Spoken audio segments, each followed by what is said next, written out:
In this video we will compare Zweibrücken outlet and Metzingen outlet in West Germany and tell you which one we think is the best. We start with Zweibrücken outlet.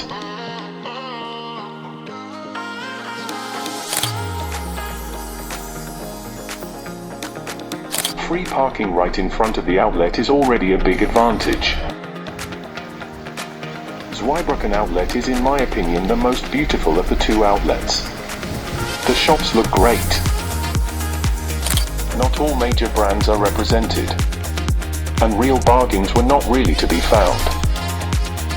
We are now going to the Metzingen outlet.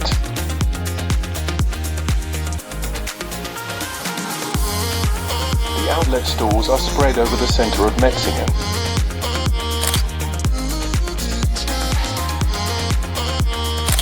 All major brands are present in Metzingen, and I also have the feeling that there are more bargains here.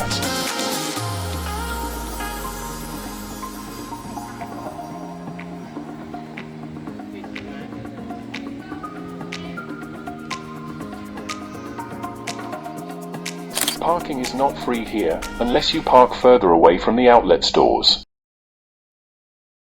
Thanks for watching and don't forget to subscribe.